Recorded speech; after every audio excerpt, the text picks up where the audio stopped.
So we got curious about seahorses lately because you see them everywhere here in Vallarta. Taxi cabs, storefronts, public service announcements. It's basically the city's logo.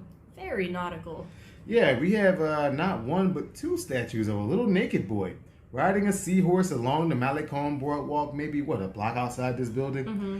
The boy on the seahorse, the name of the sculpture, very creative, was actually the first sculpture placed on the Malecon. Well, I think the name Seahorse is creative in its own self, but I found out an artist by the name of Francisco Rafael Zamarripa Castaneda actually won a national sculpture contest at 18 years old to get his statue back on the shore in the 60s. Yeah, Vallarta was just a smallish coastal village back then, way back before the Night of the Iguana. The what? I'll explain later. Maybe another episode. Fine. Back to Francisco and his seahorse sculpture. So he won the contest and he got his work installed right on the edge of the Pacific Ocean. Perhaps a little too close, in fact. Apparently, one of the few hurricanes to hit the coast over the past 50 years or so was powerful enough to sweep the statue out to sea, where it was lost forever. Or so it seemed. Over a decade later, after a replica of the statue had already been commissioned and placed in the heart of town, the boy on the seahorse burst forth from the briny deep and returned to the surface world to exact revenge from his enemies. I thought it just washed up on shore. Alright, that's factually true, but isn't what I said a better story? I guess sometimes you need one when you decide to spend several minutes talking about seahorses. Turns out they're super lame. Oh, the creatures themselves? Yeah, actually, they kind of suck. They're bottom tier animals. On the bottom of the ocean. No, actually, they're fish. The slowest fish in the ocean. Fun fact. Yeah, apparently those pathetic little flipper stubs on the back are their only means of propulsion. It's so sad. Like, imagine trying to swim around using only your ears. It's not that far off. They're flapping these little things up to 70 times per minute just to be the slowest fish in the whole entire ocean. A top speed of 1.5 meters per hour? What? Yeah, that's the kind of open water ability that we're talking here. Yeah, I mean, they start being subpar pretty much at birth. They're one of those, sad species who have to produce 1 million per batch just to have a fighting chance at not going extinct. Isn't it 1% of them that reach adulthood? You're giving those bony ocean worms way too much credit. It's more like 0.1%? 0.1. Oh, 0.1%? 99.99% of all seahorses ever born fail the survival exam super early. Yeah, nothing says pathetic creature like the 1,000,000-to-1 strategy. Sea turtles, probably one of Earth's most overrated animals, right? 1,004 babies just so 5 can make it to the sea? Birds and crabs just waiting around the feast like a birthday buffet. Yeah, it is kind of funny when your best ideas for survival are very bad. Remember that bait ball thing we used to see the fish do in all those nature shows? Oh man, the bait ball. Get out of here. In case y'all don't know, a bait ball is this highly advanced strategic maneuver where a school of fish, sensing a threat from a predator is imminent, cluster together into a massive formation. It's literally a ball of bait. A bait ball. It's a terrible strategy. It's not even like most of them still don't get eaten. They'd probably be better off scattering. I can't respect any fish that volunteers as bait. So I guess seahorses aren't quite that bad. Still pretty bad.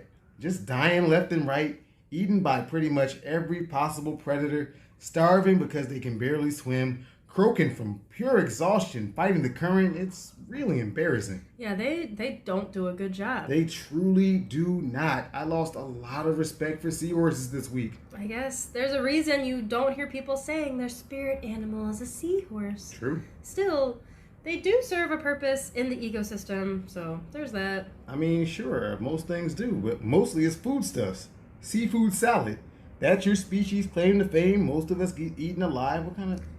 Listen, I looked it up to try and find if there was some benefit to seahorses, and apparently they also get ground into male vitality pills. There is no restoring the vitality of a man who thinks snorting a seahorse is going to make him more masculine. You can't do it. Fair point. But speaking of masculinity, one of the most famous facts about seahorses is that males carry the fertilized eggs as well. You know, I guess a practical division of labor can look funny from the outside. Callback. Those are always fun. But yeah, it's a very symbiotic system. You know, each parent carries half the babies, which is useful because it seems individual seahorses aren't great at staying alive, so why not, split up and maximize your chances? It's like our anti-spirit animal. We spend lots of time together and are amazing at staying alive. That's true. Plus, there are probably 0 offspring in my near future. Total opposites. Oh, man. There are some pretty interesting human parallels here. Like, how would our society be different if males carried half the babies that we have? I bet the Supreme Court would make different decisions. You're really going there, huh? You know as well as I do that you reverse engineered this entire segment just so one of us could say that. Yeah, that's true. I figured it would sound better as your line. I think you made the right call. That's a great line for you, too. That is enough. But, yeah, it is interesting how hard they have to work just to not die out entirely. Apparently, a male seahorse's full-time job is to be pregnant. Imagine.